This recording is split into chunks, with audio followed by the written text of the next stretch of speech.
Hello friends, welcome back to my channel. তোমরা সবাই কেমন আছো? আশা করছি সবাই খুব খুব খুব ভালো আছো। অ্যান্ড হ্যাঁ, আমিও খুব ভালো আছি। আর হ্যাঁ, গুড মর্নিং সবাইকে। এখন বাজছে মোটামুটি 6:20 মতো বাজছে। সকালবেলায় ঘুম থেকে উঠে ফ্রেশ ট্রেশ হয়ে গেছি এখন। আর আজকে সকালে কিছু কাজ আছে, তো যার জন্য আমি আরও ব্লগটা বানাচ্ছি। সেটা হচ্ছে কি, আমাদের ছাদের কিছু ড্রাগন গাছ আছে। ড্রাগন ছাড়া আরও অন্যান্য ফুল টুল গাছ আছে। এবার কি হচ্ছে, এত রোদের জন্য না গাছগুলো অনেক বেশি শুকিয়ে যাচ্ছে।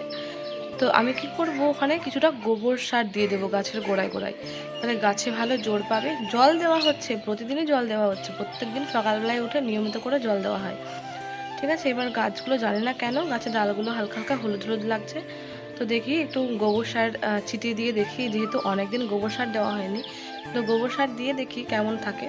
যদি ভালো হয় তাহলে তো অবশ্যই বেশ লাভজনকই হলো আমার জন্য।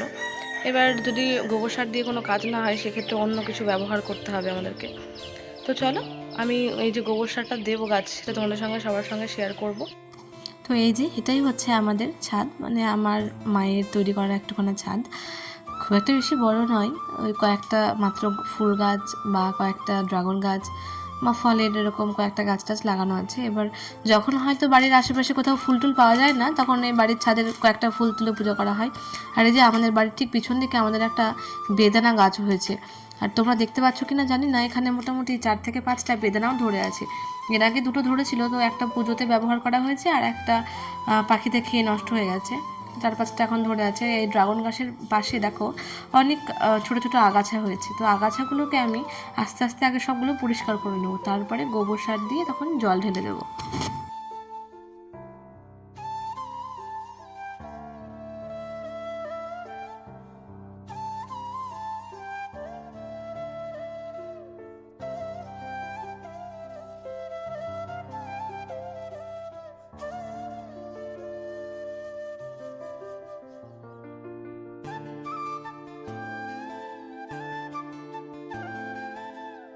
তো এই যে এখান থেকে গোবর সার নিয়ে গোবর সারগুলো আমি অল্প অল্প করে দিয়ে দিচ্ছি।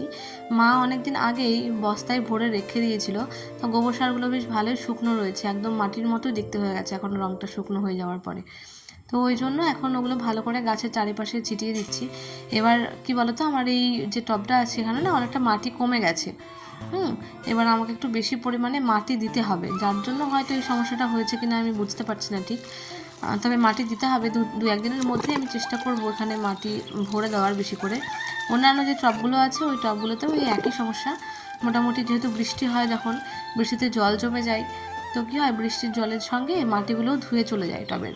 তো তখন মাটি অনেকটা কমে যায়, তো এখন আর মাটি দেওয়া হয়নি, তো দিতে হবে কিছুদিনের মধ্যে। তো এই যে এখানে যেটা দেখাচ্ছিলাম, আমার একটা ছোট্ট গাছ আছে, জবা গাছ।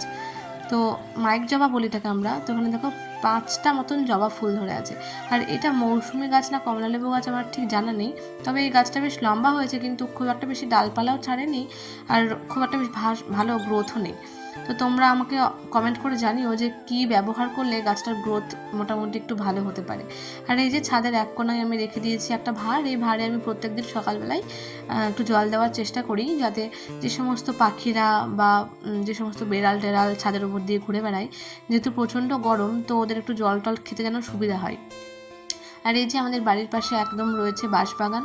বাঁশবাগানে তো রাত্রেবেলায় প্রচণ্ড ভয় লাগে, কিন্তু দিনের বেলা কিছু মনে হয় না, অনেক ঠান্ডা থাকে বাঁশবাগানটার জন্য।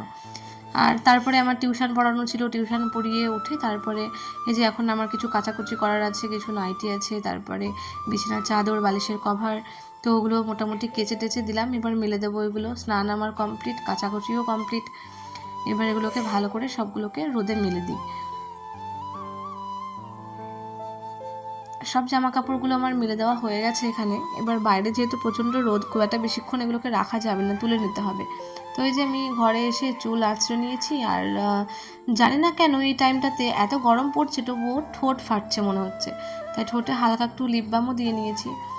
আর মাঝেই সিঁথি করি আমি, যখন বাড়িতে যখন থাকি তখন। অন্যান্য টাইমে আমি সাইডে সিঁথি করিনি। আর এই যে আজকে আমাদের দুপুরের লাঞ্চের মেনু, এখানে হয়েছে টক ডাল, তারপরে চুনো মাছ দিয়ে পটল দিয়ে একটা চচ্চড়ি, তারপরে পনিরের তরকারি, আর এখানে রয়েছে কাঁঠাল চিংড়ি। এই হচ্ছে আজকে দুপুরের মেনু। হ্যাঁ, আর একটা জিনিসও ছিল যেটা আমার হয়তো দেখানো হয়ে ওঠেনি, সেটা ছিল হচ্ছে চুনো মাছের টক। তোমরা কারা কারা চুনো মাছের টক খেয়েছো একটু আমাকে জানিয়ে দিও। আর তারপরে খাবার দাবার আমি সব কমপ্লিট করে নেওয়ার পরে তারপরে মা বিকেলে বানিয়েছিল আম পান্না, মানে আমের শরবত, অর্থাৎ আম পোড়া শরবত। তো এটা আমি খেতে খুবই ভালোবাসি। আর মা বানিয়ে দিয়েছিল বেশ সুন্দর করে, অনেক সুন্দর করে ডেকোরেশন করে বানিয়ে দিয়েছিল। আর আমি খুব মজা করে খেলাম, দারুণ হয়েছিল কিন্তু খেতে। পুদিনা পাতা দেওয়া ছিল, গোলমরিচ গুঁড়ো দিয়ে, একদম হালকা ঝাল ঝাল, টক টক, মিষ্টি মিষ্টি, দারুণ লাগছিল খেতে। আর এই গরমে তো একটু টক টক জিনিস খেতে বেশি ভালো লাগে, আর ঠান্ডা জিনিস তো আরোই ভালো লাগে। তো যাই হোক, তারপরে ওটা খাওয়ার পরে আমি একটু কিছুক্ষণ রেস্ট নিয়েছিলাম, আধ ঘন্টা মতো। তারপরে ছেলেপিলে পড়তে চলে আসলো। এরা এখন মাত্র কয়েকজন পড়তে এসেছে, সবাই এখনও পড়তে আসে না, ওরা বেড়াতে গেছে অনেকে। তো এদেরকে এখন আমি পড়াবো। আমার ব্লগটা এখন আমি এখানেই শেষ করছি। তো আমার ব্লগটা যদি ভালো লেগে থাকে তাহলে অবশ্যই চ্যানেলটিকে সাবস্ক্রাইব করে চ্যানেলটির পাশে থেকো। আজকের মতো ব্লগটা এখানে রাখছি, ফিরে আসছি কোনো একটা নেক্সট ব্লগ নিয়ে। টাটা।